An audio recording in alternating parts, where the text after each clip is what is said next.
또 한 번 인사했으면 좋겠는데요. 정말 오랜만에 뵈니 반갑습니다. 우리 한번 다시 인사할까요? 네. 너무너무 보고 싶었습니다. 얼굴을 잊어버리는 게 아닌가 할 정도로 오랜 시간이었는데요. 정말 반갑고 환영합니다. 우리 하나님 말씀 같이 보도록 하겠습니다. 하나님 말씀은 야고보서 4장 7절부터 10절까지의 말씀입니다. 야고보서 4장 7절부터 10절입니다.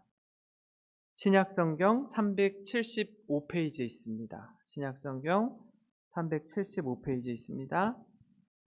한 절씩 교독하겠습니다.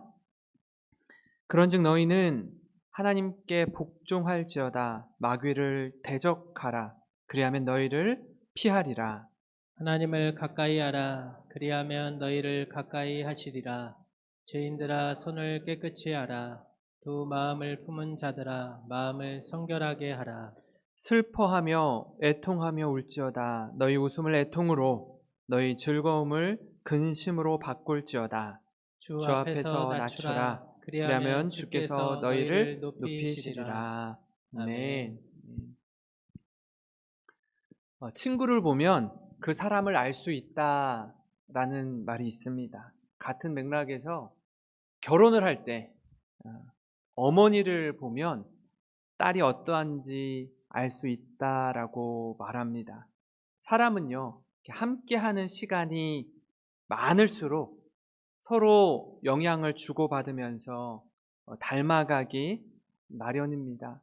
제가 저희 딸아이, 아들을 이렇게 보면서 그 아이들 앞에서 전혀 보여주지 않았던 모습, 아마 아들, 딸이 저의 그 이전의 모습 한 번도 그 앞에서 보여주지 않았던 모습을 아들, 딸이 똑같이 따라할 때가 있더라고요. 정말 소름 끼칠 정도로, 아니 이걸 어떻게 알고 이 말과 행동을 그대로 따라하나 할 정도로 똑같을 때가 있습니다. 얼마나 깜짝 놀라는지 모르는데요. 이 가족은 서로 많이 닮게 되어 있습니다. 가족을 또 다른 말로 식구라고 말합니다. 식구는요, 먹을 식, 입구라는 한자어를 뜻하는데요. 무엇보다 같이 식사하고 같은 음식을 먹기 때문에 가족을 또 다른 말로 식구라고 말합니다. 먹는 음식이 같다 보니까 음식을 통해 얻는 건강뿐 아니라 음식을 통해 얻는 질병도 비슷할 때가 많이 있습니다. 그래서 병원에서 건강검진을 할 때 특정 암이나 질병에 대해 가족력을 묻는 경우가 있죠. 왜냐하면 같이 음식을 서로 공유하고 같은 밥상에서 식사를 하기 때문에 그렇습니다.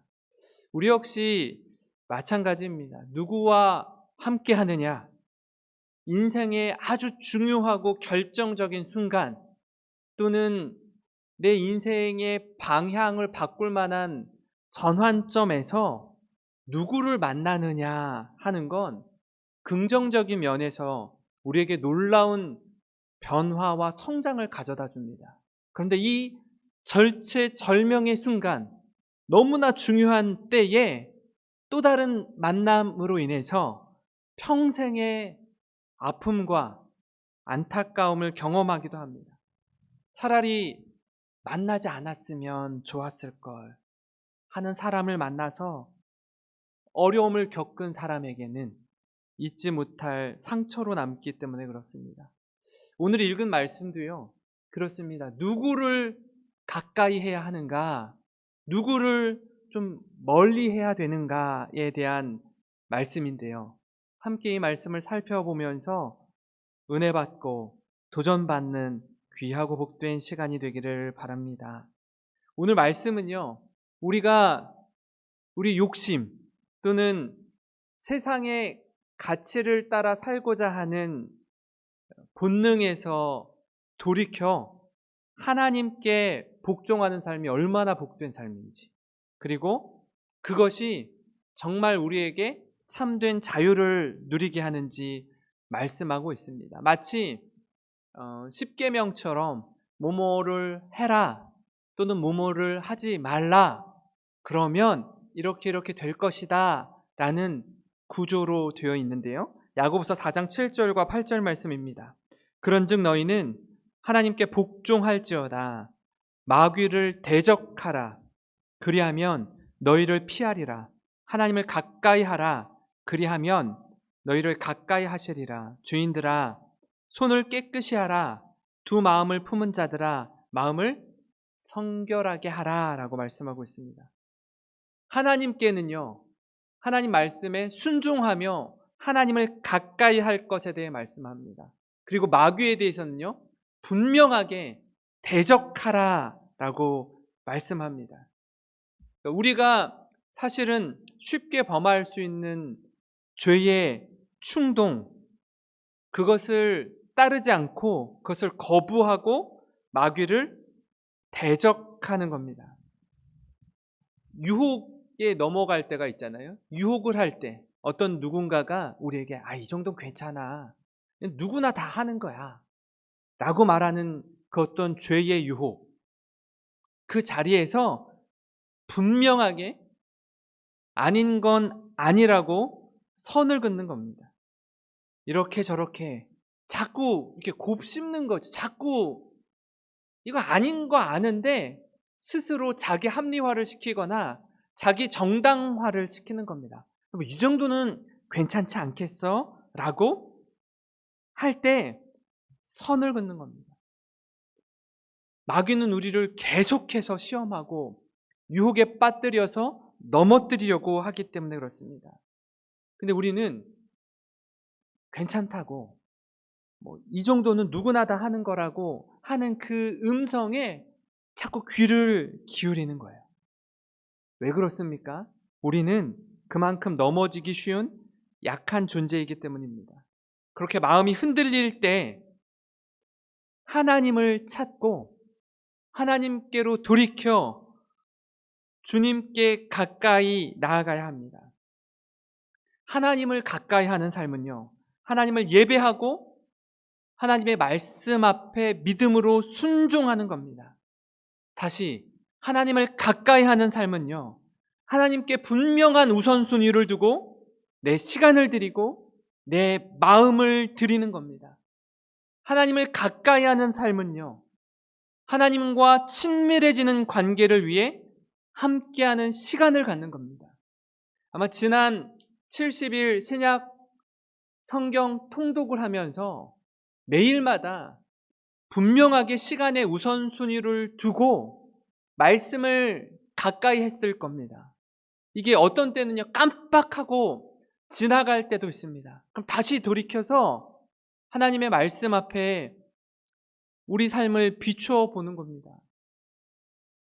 그 삶을 지속적으로, 정기적으로 갖지 않으면 너무나 쉽게 넘어질 수밖에 없는 존재이기 때문에 그렇습니다. 우리를 우리보다 더 잘 아시고 우리를 지으신 하나님을 가까이 하는 인생, 그 말씀을 듣고 순종하는 사람이 정말 복 있는 사람인 줄 믿으시기 바랍니다. 하나님보다 앞서는 내 마음, 하나님보다 앞서는 내 경험과 내 지식, 그 모든 건요, 내려놓고 말씀 앞에 은혜를 누리는 저와 여러분이 되었으면 좋겠습니다. 우린 그렇게 세상의 가치와 하나님의 말씀 사이에서 선택의 기로에 설 때가 있습니다. 여러분, 우린 많은 경우에 무엇을 선택합니까? 세상일까요? 아니면 하나님일까요? 세상도 하나님도 아닙니다. 우리는요, 세상을 선택하거나 또는 하나님을 선택하기보다 둘 다 선택하려고 합니다. 하나님도 너무 좋은데요, 하나님. 세상도 너무 좋아요. 기왕이면 하나님도 택하고 세상도 택해서 이거 누이 좋고 매부 좋고 그걸 다 누리고 싶어 하는 마음이 우리에게 있습니다. 그 어떤 것도 포기하고 싶지 않기 때문에 그렇습니다. 그러나 성경은 둘 중에 하나를 선택해야 한다고 말씀합니다. 아니, 우리 마음에, 우리 본능이 둘 중에 하나를 선택할 수밖에 없다라고 말씀하는데요. 마태복음 6장 24절입니다. 우리 한번 같이 읽어보겠습니다. 한 사람이 두 주인을 섬기지 못할 것이니 혹 이를 미워하고 저를 사랑하거나 혹 이를 중히 여기고 저를 경히 여김이라. 너희가 하나님과 재물을 겸하여 섬기지 못하느니라. 아멘. 네. 둘 중에 하나밖에 선택할 수 없대요. 하나님이냐 재물이냐. 하나님과 재물을 우리는 다 선택하기를 원합니다. 그러면 정말 행복할 것이라고 생각합니다. 그런데 분명한 우선순위를 두고 그것을 붙잡는 인생이 아니라면 넘어질 수밖에 없습니다. 야고보서 4장 4절도요.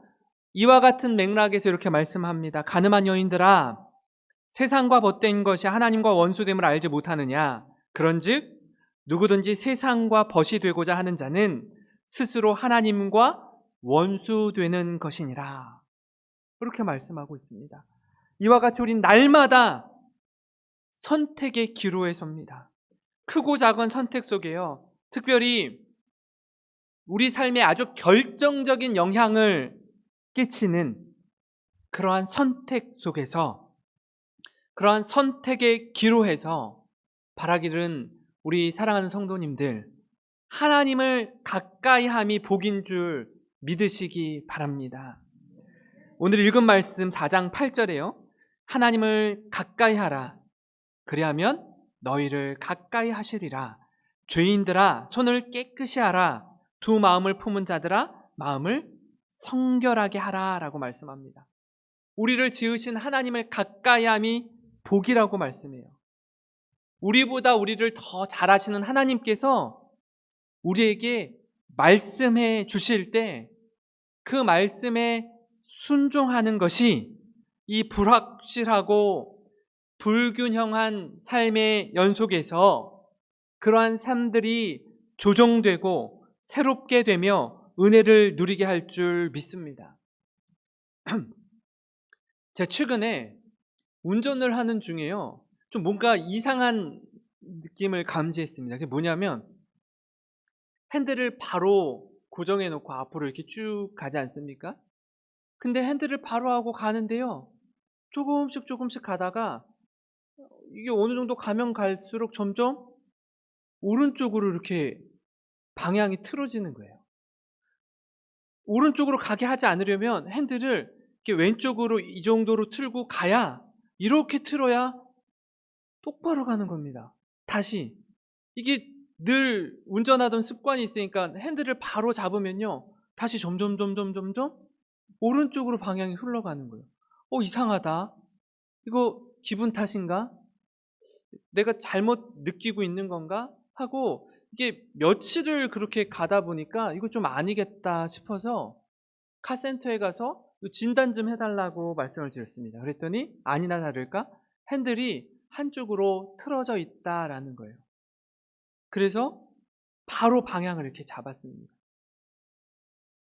우리가 하나님을 향해서 간다라고 생각하는데 자꾸 곁눈질을 하는 거예요. 잘못된 방향 설정을 하면요. 나는 간다라고 하는데 엉뚱한 대로 가는 것입니다. 하나님께 방향을 바로 새롭게 할 때도 마찬가지입니다. 하나님, 제가 하나님의 길을 따르겠습니다. 하나님 말씀대로 살겠습니다. 라고 해놓고 마음은, 행동은 자꾸 어떻게 해요? 늘 하던 대로 하거나 늘 가던 길에서 멈춰서 그렇게 하던 행동으로부터 무엇이 문제인지 돌아보고 점검해야 합니다. 그렇지 않으면 어떻게 해요? 나는 똑바로 가고 있다라고 생각하는데, 나는 하나님을 향해서 가고 있다라고 생각하는데 세상을 향해 틀어진 삶을 살아가기 때문에 그렇습니다. 그래서 우리는 죄로부터 돌이켜야 합니다. 하나님과 세상 다 좋습니다.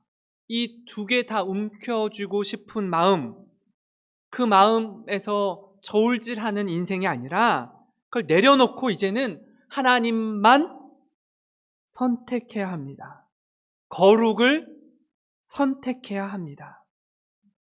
그렇지 않으면 자꾸 우리 마음이 하나님 아닌 세상으로 방향이 쏠리게 되어 있습니다. 나는 나름대로 최선을 다해 인생의 핸들을 잡고 앞으로 곧장 간다고 해보지만 마음이 세상으로 쏠려 세상을 향해 가는 겁니다. 그럴 때는요, 멈춰서서 점검해야 하는 거예요. 하나님, 제가 정말 하나님 따르는 게 맞는지요? 그게 아니라면 과감히 마귀를 대적할 수 있게 해주십시오. 죄로부터 끊어버리고 돌이킬 수 있게 해주십시오. 라는 믿음의 고백이 있어야 합니다. 이렇게 가까이 지내던 한 집사님이 교회에서 몸으로 하는 봉사를 너무나 신실하게 잘 감당하던 집사님이 계셨습니다. 이분이 신앙의 연수가 얼마 되지 않았어요. 근데 놀랍게도 아내가 우리 같이 초등부 교사합시다 그러면 교사를 하고요. 우리 주차 봉사합시다 하면 주차 봉사하고요. 또 결혼 예식이 있을 때 주차 봉사합시다 하면 또 주차 봉사를 하는 거예요. 그러니까 몸으로 하는 것에는요, 굉장한 순종과 열심이 있는 분이었어요. 근데 어느 날 이분의 표정이 너무 좋지 않은 겁니다. 그래서 제가 너무 궁금해서 집사님 무슨 일 있으세요? 라고 여쭈었더니 집사님이 그러는 거예요. 제가 사실 술을 참 좋아하고 즐겨 하는데요. 사업을 하면서도 이렇게 술을 좋아해서 술 드시는 것까지는 뭐 그런데 술을 먹고 제가 음주운전을 이렇게 했습니다. 근데 음주운전을 하다가 한 번 걸리고요. 2번 걸렸어요. 그러면 하면 안 되잖아요. 이거 큰일 나는 일이구나. 이거 위험하구나. 거기서 멈춰야 되는데 3번째 걸려요. 3번째. 3번째 걸리니까 상습범으로 분류되어서 구속 여부를 판단하는 그런 재판까지 오게 되는 거예요. 어쩔 줄을 몰라 하시더라고요. 얼마나 애가 타겠습니까? 한 집안의 가장인데, 그리고 신앙생활 한다고 하는데 이게 멈춰지지 않는 겁니다. 드실 수 있죠.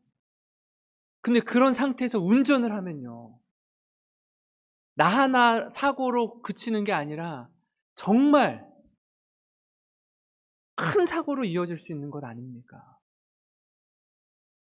이쯤 되니까 너무나 두려워서 벌벌벌벌 떠는 겁니다. 이걸 놓고 기도 부탁을 하는데 얼마나 가슴이 아픈지 모릅니다. 손을 깨끗이 하고 두 마음을 품고 있었다라면 그것 내려놓고 하나님 앞에 귀 기울이며 순종하는 삶이 복인 줄 믿습니다.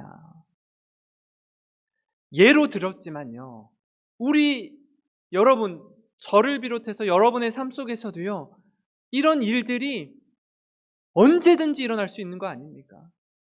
비슷한 맥락에서의 일들이 이거 아닌 거 아는데 멈추지 못해서 또는 몰래 또는 다른 일들로 더 큰 어려움에 닥칠 때 그 마음이 얼마나 상합니까?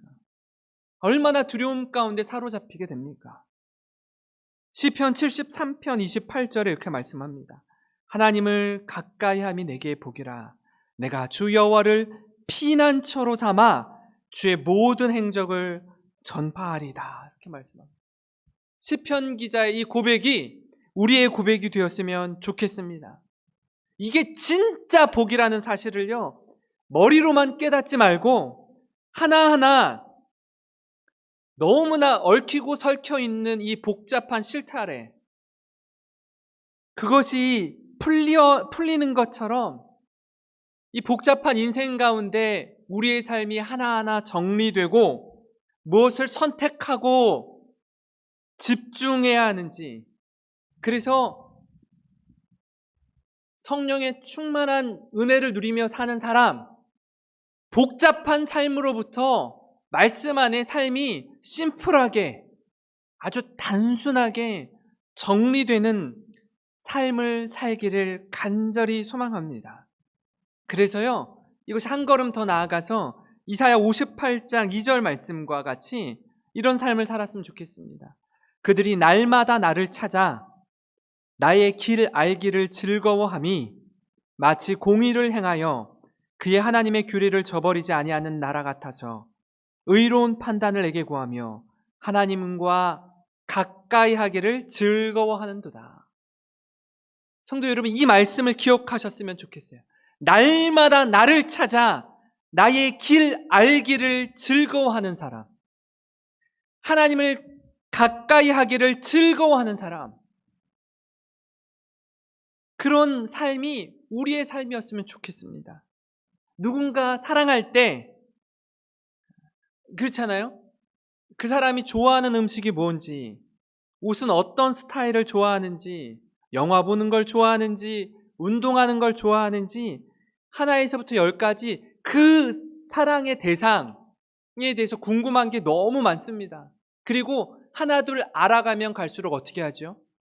그 마음을 이해하고 공감하고 함께 즐거워하고자 그가 좋아하는, 그녀가 좋아하는 것들을 추구하고 따릅니다. 그가 좋아하는 무언가를 나도 좋아하기로 선택하고 관심을 갖고 같은 방향을 바라보는 겁니다. 사람과 사람 사이의 관계에 있어서도 이런데, 하물며 하나님을 사랑하고 하나님을 기뻐한다면 이사야 말씀처럼 날마다 하나님을 찾고 하나님의 길이 어디로 향해 있는지, 내가 운전대를 잡고 어디로 향해 가야 하는지 그 길 알기를 즐거워하는 저와 여러분이 되었으면 좋겠습니다. 그래서 하나님을 가까이 하는 인생이 얼마나 복된 인생인지 경험하고 삶으로 고백하는 우리 모든 영생교회 성도들 되시기를 주님의 이름으로 축원합니다. 그런가 하면 선택의 기로에서 우리는요, 하나님 앞에 겸손할 때 주님이 높여주시는 그 하나님을 경험하는 우리가 되기를 원합니다. 9절과 10절 말씀인데요, 슬퍼하며 애통하며 울지어다. 너희 웃음을 애통으로, 너희 즐거움을 근심으로 바꿀지어다. 주 앞에서 낮추라. 그리하면 주께서 너희를 높이시리라. 이렇게 말씀합니다. 여기에서 슬퍼하며 애통하며 울지어다 라는 말씀은요, 지금까지 세상을 선택하고 세상이 추구하는 가치를 따라 살았던 모습을 슬퍼하라는 겁니다. 가슴을 치며 애통하라는 겁니다. 하나님을 등지고 살아왔던 삶에 대해서 철저히 회개하고 돌아서라고 촉구하는 말씀입니다. 왜 그렇습니까?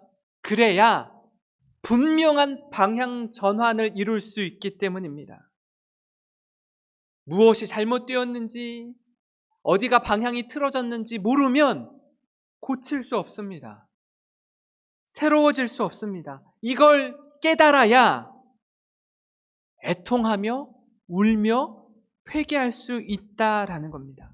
예수님을 모를 때에 나의 삶이 얼마나 뒤죽박죽이었고 그릇된 삶이었는지 알아야 믿음 생활이 얼마나 복되고 은혜 충만한 삶인지 깨닫기 때문에 그렇습니다. 철저히 깨닫고 회개한 그 자리에서 겸손이 나오는 겁니다. 죄의 자리에서 구원의 자리로 인도해 주신 그 하나님 앞에서 함부로 살 수 없습니다.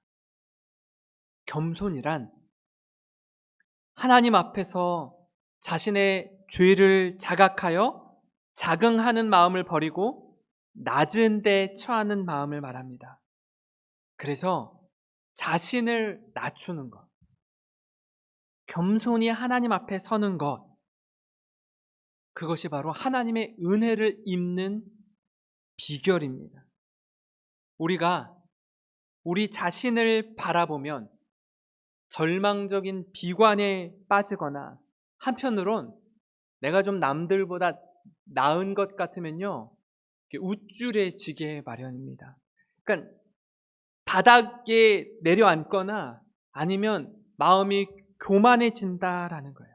그런데 성령님께서 주시는 지혜와 통찰력을 가지고 우리 자신을 바라보면요, 내가 얼마나 무가치한 인생인지 깨닫고, 그럼에도 불구하고 너른 주님 품으로 안아주시는 그 하나님의 놀라운 은혜와 능력을 경험하게 됩니다. 오늘 이 3일 밤 예배 가운데 하나님, 그동안 잘못된 방향을 향해서 잘못된 길을 추구하며 살았습니다. 하나님 너무 좋은데요, 세상 것도 도저히 포기하지 못하겠습니다. 그래서 혹 양손 꼭 움켜쥔 인생을 살았다라면 이제는 하나님만 선택하겠습니다. 주님의 뜻이라면, 하나님을 사랑한다면 그 사랑 앞에 우리의 욕심과 세상의 정욕은 십자가에 못 박기로 결단합니다. 마귀를 대적하겠습니다. 그때 하나님을 가까이함의 능력을 경험하게 될 줄 믿습니다. 사랑하는 성도 여러분, 겸손으로 자신을 낮추고 놀라우신 하나님의 은혜를 힘입어 살아가는 우리 모든 영생교회 성도님들 되시기를 주님의 이름으로 축원합니다. 축원합니다. 우리 말씀을 기억하면서요, 종교개혁을 일으켰던 루터가 법정에서 카톨릭과 싸울 때에 이 시를 고백했습니다.